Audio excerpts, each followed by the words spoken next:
to our very first podcast, and with a very special guest, Carol Sohn of Second Roll Coffee Co., a mobile craft coffee bar serving New Jersey, PA, and New York. Thank you for being here. Thank you for having me. Why don't you tell us a little bit about what Second Roll is? Second Roll Coffee Company is a craft mobile espresso bar, and we come to private events and corporate events, and we serve craft espresso, all organic, brewed on the spot for each guest. Yes. Well, before we get into that a little bit more, our headphones. Those aren't real. Last time we spoke, we were at the Coffee Box in Rahway, and you did tell me a little bit about like what makes your craft coffee organic and special, even something about the teas. I remember you gave me a little lesson on it. Why don't you share a little bit about that?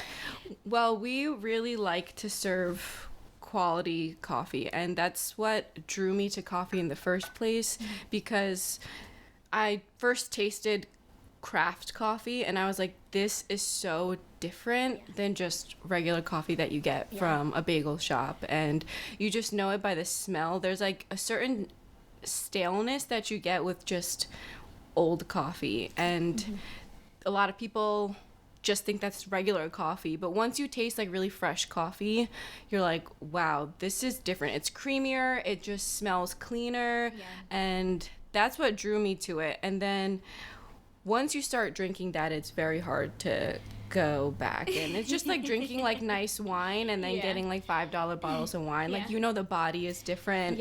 And so I really wanted to build Second Roll from a premium standpoint, and drinking organic was important to me. That's just something that I kind of do in my regular day-to-day lifestyle. Like, I try to choose organic whenever possible, and I'm not totally stuck on it, but I think it is important to try and put good things into our body, and hopefully, you know, that reflects in not only like our blood work, but our mood and energy and longevity. So we source organic and local whenever possible. So local for us is like the honey that we use in our teas and in our coffee to flavor it. That's also very local to Ford's, New Jersey. It's from Styles Honey, and I literally run past their business. And so I love being able to know that what I'm using hasn't been on a shelf for years or come across like an entire country on a truck or whatever it is. Like, it's just very good to know that we are eating and enjoying something that is close to home. So I remember that actually during the pandemic, Carol is like such a giving person. I just must say, I met Carol for the second time at her window of her house. My parents' house. My parents' house.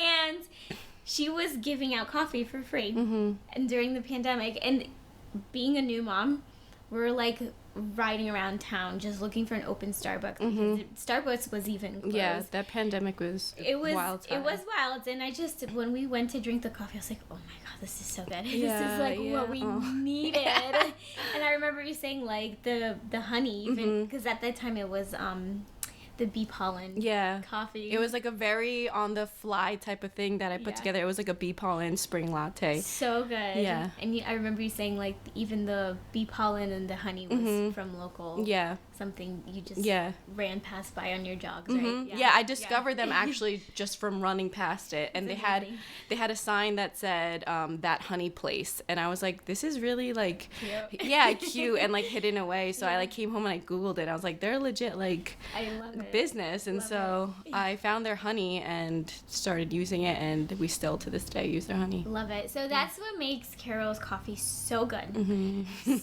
So good. I have to say, just from my own experience, having the coffee like 3 years ago for the first time, and seeing you at some events that we've done together, the presentation's amazing, the service is amazing, and the coffee is amazing. Like, something that I would say, if you're a dessert type of person, if you like the dessert display at the end of your events, if you're like having an afternoon event like a shower or something, definitely a craft coffee bar is something to include. It's gonna give so much more experience for your guests and for the event, and it's just a nice quality touch. It's not the coffee and tea service you're getting from your caterers. It's craft. Definitely. It's premium. It's so good. And I owe so much of the credit to Penstock Coffee Roasters. They're our partner roasters, and I actually learned from them. That's where I started my whole coffee career. Amazing. And when I used to be an accountant before this, and when I knew I wanted to make that jump from accounting to coffee full time, I said to myself, I want to learn from the best. Yeah. And I did so much research on so many different roasteries in New Jersey. I interviewed with quite a few, and despite like different pay offerings from these different roasteries, I just really focused on who does coffee the best. And the best to me meant caring about where they're sourcing their beans from, the whole roasting process, brewing process, customer service. Like I really took all of that into account, and Penstock is the one that I chose, and I have zero regrets because it was like going to a university, like learning from them. And the former owner, Ben, who's the founder of Penstock, he used to talk about coffee on a molecular level. Like we would take out devices and measure so many different aspects of the coffee that I didn't even know existed. And so to this day, now that I'm not with Penstock Coffee anymore as an employee, they are our partner roasters. That's so they so roast awesome. all of our coffee, and it's fresh for each event. So if you're hiring Second Rule to bring coffee to your guests, it's never going to be beans that are more than 2 weeks old. And 2 weeks is like the peak freshness of coffee, actually. It's not the day after it's roasted. So if you're booking us, and that's why it's important to give us a good advance notice so that we can plan to have your coffee taste its peak freshness for your event date. So having that fresh coffee, it's never sitting more than it should. It's coming to you at its like prime taste. So that's why when you're enjoying coffee with us, it's simply the best. It is. It really is. It actually is the best. So I know you've done weddings. I know you've done showers. What are some of the other events that you've done in the past year? In the past year, we've serviced some bigger corporate offices like Bloomingdale's. They invited us for their 150th anniversary, so that was really fun. Yeah. That's amazing. That was super fun. And we also did Bank of America, Northfield Bank, GAF, which is the North America's largest roofing company. We've done Optimum. We've just gotten to really partner with so many different companies. Amazing. Yeah. And how did you get into that? Honestly, it looks like all of our leads, or most of our leads, have come through Google, which is crazy because we spend so much time wanting to show what we do behind the scenes on social media, but it seems like people are just looking on Google. So let me know what you're searching because I need to know. Yeah, it's different for everybody. Like we've seen a lot of people come from Pinterest. Oh, really? Because we're from the designer side. That's so true. Whenever people are looking for their wedding inspo or their vision for their event, they're on Pinterest scrolling and scrolling and scrolling. So sometimes our photos will pop up for very specific events. One of our biggest ones is a Cinderella Sweet 16. So they'll inquire from those Pinterest posts. But I think I'm guessing for like corporate offices, like what you're saying, the banks and Bloomingdale's and such, they're probably looking through Google. So I think a good tip for business owners, don't just get stuck to one outlet of marketing your don't business. assume. Don't assume it, because you can be having inquiries come from so many different outlets. And I think a lot of people just focus on Instagram. But there's so many different ways of getting your leads. Totally. Like your demographic is different. Someone that's in their 20s is going to be looking at a different social media or different platform than someone in their 40s. So Yeah. So in 2022, how is that in comparison to 2021?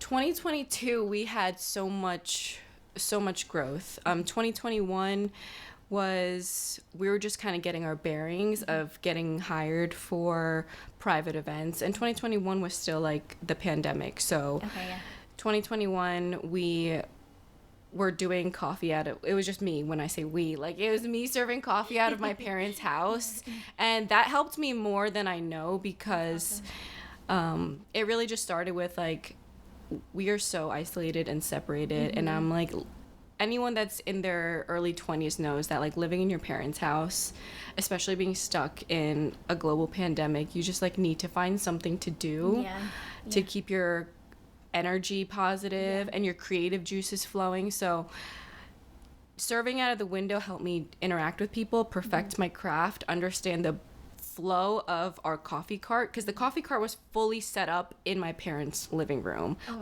So just understanding what the cart needs, it helped me troubleshoot all like the little details and saying like I need to invest in this, and that's the time that I bought a grinder. Actually, people like would end up tipping me through the coffee window. So with that money, I bought a grinder. And that really set us up for 2022. And you were able to invest into it. Yeah. So 2021 was just really understanding like how to function this cart and start getting people to know that we exist. And then 2022 was really like a year of rapid growth. And we're still a very small company, and we're a team of 6 including myself, but 2022 like we did almost 80 events. Wow, and it was a crazy time of like a lot of expanding, and I found myself having to like halt and making sure that we're not growing at a pace that's too quick for us and losing any quality along the way. And that's really good. That's awesome. That shows that your quality is forefront of your services. Question for you, being that you had 80 events and I know you have a team of 6 people, is there only one mobile craft bar? That's a great question. So 2020 I'm like doing the math. The math isn't math. We would do like double events back to back, like in the morning and then right afterwards like clean up and then go to the next event. But in January 2023, so just last month, we didn't do any business at all, and we just focused on training, getting all of our admin stuff ordered, and then expanding to a second cart, so that in 2023 we can do more events at the same time. Okay, and you're hearing it first on this podcast. Yes, you are. I love it. That's awesome. So now you guys can really do double the events now, right? Yeah, we could do double the events, and now the next thing is getting a van to be able to transport to do different sites at the same time. And you know, actually a difference between 2021 and 2022 was that I didn't have a dedicated place to put all of my supplies for the coffee cart, and then in 2022 we got a trailer, so that was a huge game changer. You wrapped it. I saw that. It was such a fun time. That's awesome. Okay, so tell me, what are some of the things that you like the most about doing events, and then some things that are not, your cup of tea? So 2 things really stand out to me there, and the first thing that I love about events is that we get to be a part of people's biggest celebrations in life. Like, that is a huge honor.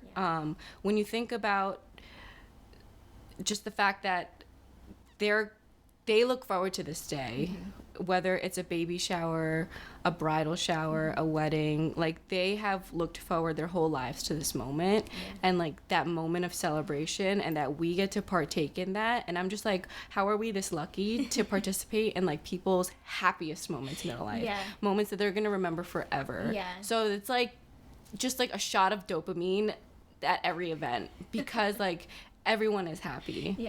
So I totally get that. And then you feel like that adrenaline, and you kind of have to like wait maybe 2 hours. When you leave, you're like, okay, it's over. Let the energy like cool down a little bit. I totally get that. And it's like those happiest days are like their memories forever. Like being a mom, like when we had Milena's first birthday, like this is so special. And just being the guest rather than the event planner, the vendor in it, you get to take like a back seat and look at it and be like, wow, this is very, very, very special. And it's like, it's not only their special day and the thing that they've been looking forward to like 1 or 2 years or even their whole lives. It's something they're going to remember forever. It's literally the memories in the making. So it's so good to be part of that as vendors. It's such an honor, like you're saying, that it's hard to explain. It's just very humbling. And I don't know if people, our clients, realize how much fulfillment that gives us, because they may be viewing us as just a vendor who's coming to service, but it's a big honor to be there, and it's a big joy to be there. And don't get me wrong, like we're definitely just our mind is consumed with a lot of things logistically that's happening, right? But in the grand scheme of things, like we get to go home with our hearts very, very full. Yeah, and we definitely pour our hearts into the thing that we do. It's not just the business. It's, it's like, this is our heart. We're serving you. This is what we're doing for you, and it's so fulfilling. It is. But with that, what is not your cup of tea? Because you gotta spill the tea a little. The silence. There's no. Like, what should I say? What should I not say? Right now, the hardest thing about running Second Rule is the administrative side, of just like staying afloat in emails and invoicing, organizing, Google Sheets for days. And I think most vendors can relate to this. It's very discouraging at times, because you wonder when you're gonna finally handle that to-do list and get to do the creative side that you remember when you first started your business. Like when we first started a business, I don't know if you can relate, but just like drawing out everything, the vision, like the fun part. And that's the stuff that really lights your heart on fire. And I love organizing and administrative work, but it's not why I started my business. It's a requirement of the business. And I'm good at it, and I know that you're good at it. Like we're up at 6 a.m. like drinking coffee and going down. And it is like, it's motivating to look at it and be like crossing stuff off. But then when you get done at the end of the day and you didn't get to do the creative stuff, you're like, what did I just do for my whole day? And I'm mentally exhausted. That you hit it right in the nail. Like there's some days like you have your whole laundry list of things to do, and you look back and you're like, I did nothing today, but you did like literally like 20 things. You did the things to stay afloat. Exactly. You pay the bill to keep Squarespace going. Yes. Which is, you know what, my thing that's not the cup of tea is the overhead. But we'll leave that for another podcast. We'll leave that for another day. Oh my god. What is your thoughts of the events industry in a whole? Because just a little side note, Carol's a Wonder Woman. She is an amazing person. She's literally like a badass bitch. I'm gonna say it. She's a badass bitch. She is not only the owner of Second Rule Coffee Co., but she also has Cop Wallets, which came from an idea from You Can Share. I'm also a full-time cop. So. That's what I'm saying. She's a badass. So Cop and Company is a wallet company designed for specifically women in law enforcement, because we just don't have very many options. They all just look like men's typical black bifold wallets. So I wanted to create something that was a little more feminine and still tactical and nice to blend in with everyday lifestyle. So she's amazing. So that's why I'm saying events industry, because this girl is doing all the things. All the things. So what is the thing that you're most fascinated, that you love the most about the events industry in a whole? I love the vision that different people have for events. And when I say vision, it's like a scale too of how big or small somebody wants things. And it's very interesting and fun to be a part of creating either small intimate settings or something really large and grand. So I mean, that's really a fun part of the events planning process. And your craft coffee cart, it really fits the large and the small. In my opinion, I really do think it does. I think it does too. And you know, when I first started Second Rule Coffee, I didn't think that we were really an events business. Okay. I thought of ourselves just as like a coffee beverage business, like a food and hospitality. But now I'm really starting to see ourselves as part of an events business. And the cart really, like you said, is adaptable to small and large gatherings. Like, we've served events with just 10 people, like just family, and we're celebrating someone's birthday dinner, like grandma's birthday dinner, and we've done as big as 400 people, you know? So, really? yeah, we like the fact that this cart can either be just like the sweet ending to a celebration, or it could be the main focus of like an office appreciation. They're just so used to the break room, and then they come in and there's a coffee cart with baristas brewing coffee and steaming milk right in front of them. Such a nice touch, yeah. So Second Row Coffee Co. is versatile. It really is. Yeah. Tell me about the 400 events, because I'm curious about that. Like, how many people at the coffee cart did you have to service 400 people? So for 400 people, we need at least like 5 people. And the bar is only so big. So we have like 3 people in the front, 2 people supporting in the back. Okay. Yeah. And something to know about Second Roll Coffee is that we're not a fast-paced cart. Okay, yeah. We're an experience. Yeah. So we're not here to just dispense coffee and send you on your way. Yeah. It's supposed to be something that's enjoyed throughout the event. Yeah. So yeah, that's a really good point to share, because I think some people might be not understanding that it's not a Starbucks and I would hate to line. disappoint. It's not a in that Starbucks way. line. You should definitely have you for, what would you say, like the minimum hours to have you at an event? For like, give me like a amount of groups of people. Yeah, for 50 people, 2 hours, and 100 people, 3 to 4 hours. 3 to 4 hours. Yeah. Because you're serving a lot of people, and like you're saying, it's not a grab and go. Totally. It's the experience, and if you have more people, that's definitely gonna take a few. Yeah, and we have some fast pour options like cold brew and drip coffee if you want to add them on, and we could definitely do that to help the line go at a faster pace. But again, like, the focus is an experience, and a lot of people haven't had specialty coffee before. Even Starbucks, every machine is just automated, so there's nobody that's monitoring how fast the water pressure is going through the machine and steaming the milk to the temperature and texture that it needs to be for the best drinking experience. So every cup is good. Yeah, exactly. And that's another part of like my greatest joy in this, is that sometimes I get to be the one serving someone's first cup of good coffee. My favorite is like when people say, oh, I don't really ever like coffee, but this is cool, so I'll have one, and then them being like, oh my god, like, this is the best coffee. I'm not a coffee drinker, but this is so good. Like, that's one of my favorite compliments. I've gotten that too. Actually, when I went to New York and I gave the coffee to that group of people, I know you remember this, they were like, oh wow, this is like the best coffee I've ever had. And it was in this small little mason jar. It was the lavender lavender latte. The lavender latte, and they were like, that kept me up for days.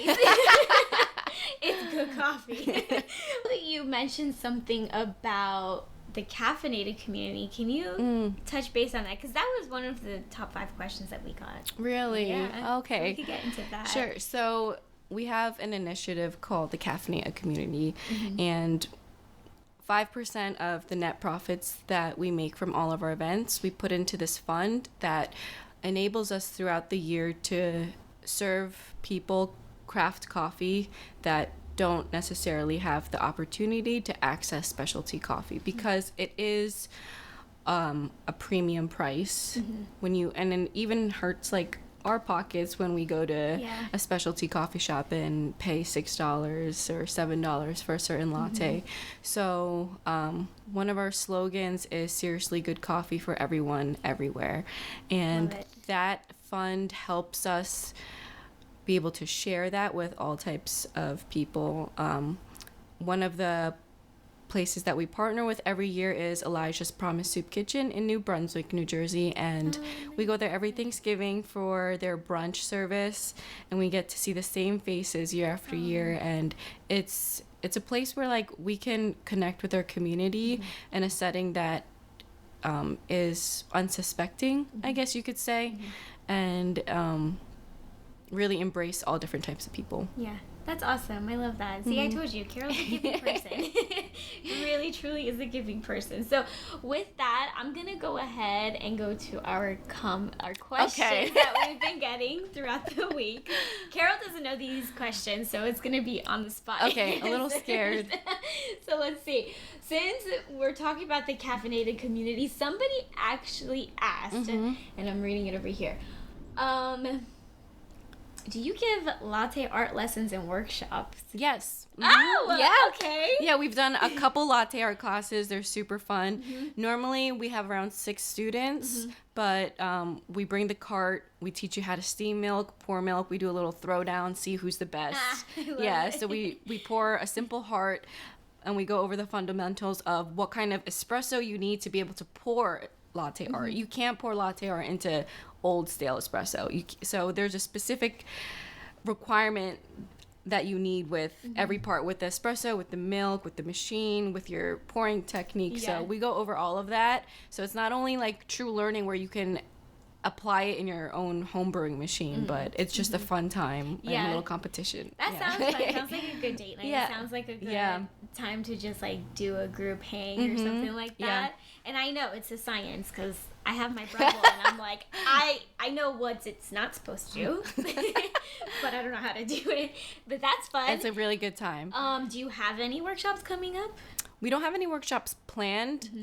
So all of them are on a like event basis that the client brings to us. So if you want to do a latte art workshop with your friends or a home brewing workshop, like just hit us up. We'll be there. We're doing a cupping event this weekend as well. So it's a coffee tasting event. Ooh. For a church. So it's a women's ministry event. They want to do something fun for the volunteers. So Rebecca, who's on our team, she's a certified Q grader. She's going to do a whole setup of tasting different coffees, developing people's palates, being able to perceive different flavors in coffee. Oh my gosh. See, so much more than just a craft mobile cart. Yeah. It's a tongue twister. A coffee bar, I'm just gonna say. Yeah, that's what it is. It's so much more. You have your cup tasting, you have your workshops and everything. I love it. I do. Everything sounds amazing, which goes to some fun questions. Cool. Why is your coffee so good and why are you so amazing? Can you answer that for us, Carol? Any plans on a brick and mortar? Ooh, so I started the coffee cart because I wanted a lean way to start a business to eventually end up at a brick and mortar. But Second Rule Coffee as a coffee cart has taken on such a life of its own and appreciated so much for what it is, and we love it for what it is. So at the moment, I'm not thinking about a brick and mortar. We're just really enjoying this season of being a cart and pressing into it and making the most of it. Traveling anywhere and everywhere. Yeah. Well, talk about traveling. What is the furthest that you would travel for an event? The furthest we've gone is Connecticut, so it's like 150 miles each way. Okay. Yeah. And honestly, like, pay for our travel, we'll be there. Yeah. Like, we would love to be in as many new places as possible. Nice. Yeah. And this is for some people who are inspired by you, who want to start a mobile business. They are asking, what advice do you have starting a mobile business, and what is the biggest challenge that comes to a mobile business? I would say, well, first of all, the mobile business is the leanest way, I think, to start up a business. So I think if business seems intimidating, a mobile way is a good way to start. Okay. And I know it's still a very intensive process, but just breaking it down into different things like your social media marketing and then all of the planning on the business end of getting your business registered and then actually building out what it is that you want to serve and doing it in a quality way. What is your niche? What do you offer that other mobile services don't offer? Like, something about Second Rule is that we're organic, and there are other coffee carts that do a great job, but they don't offer all organic. So maybe think about what sets you apart and what's something that maybe you personally appreciate that that there are certain people out there must also appreciate. Yeah. It takes a lot of research, it takes a lot of commitment. I would definitely reach out to people who have done similar things. Either in the industry, so if you are an event planner, try and get advice from a well-known event planner. And then if you're wanting to do like your own mobile bartending business, talk to someone who does mobile very well, and then talk to someone who is just a great bartender. Yeah. How do you address people that order from your station that are not well versed in espresso drinks? Sure.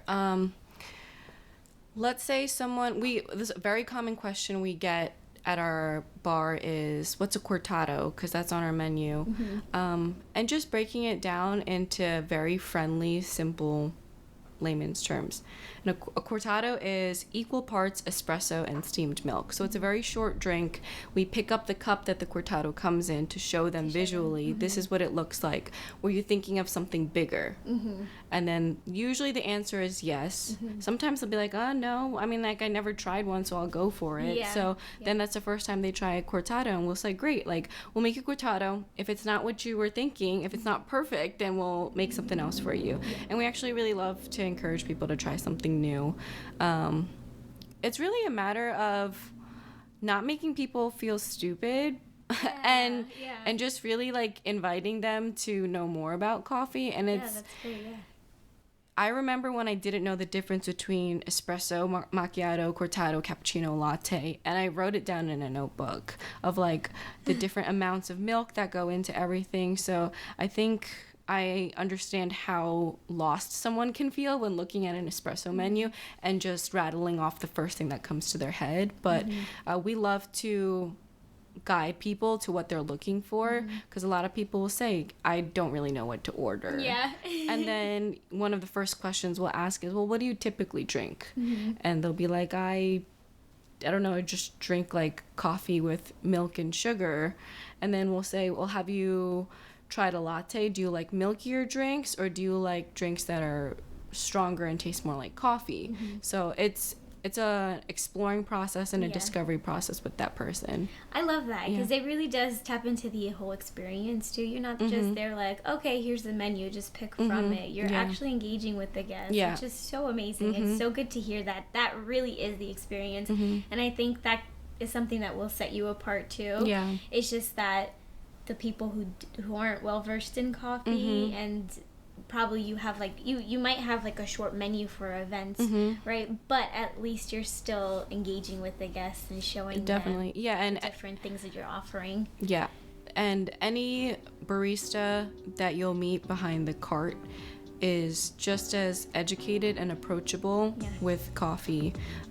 They all feel the same way about coffee and sharing coffee with people, so you can always ask questions, and it's always going to be fun for us to like be the one that gets to share that with you. I love that. I love it. So wrapping it up, what are some plans for you and Second Roll Coffee Co. in 2023? In 2023, we want to be able to serve 100 events, and I think with the amount of inquiries we've been getting, to the amount of different visions that we have for types of events that we want to do.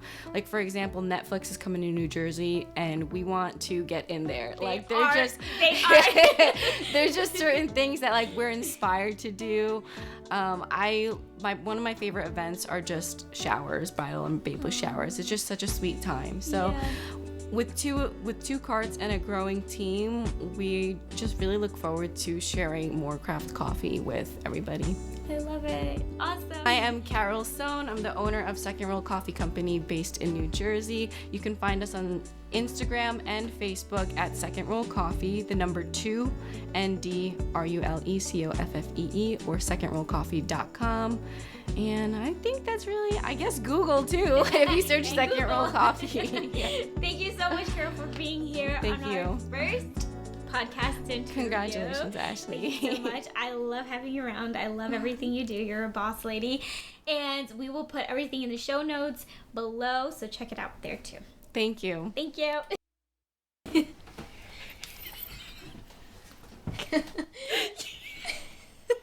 not connected to it has nothing. It's Bluetooth. It's Bluetooth. That one connects to the shooting range. This one connects. I hear him going off.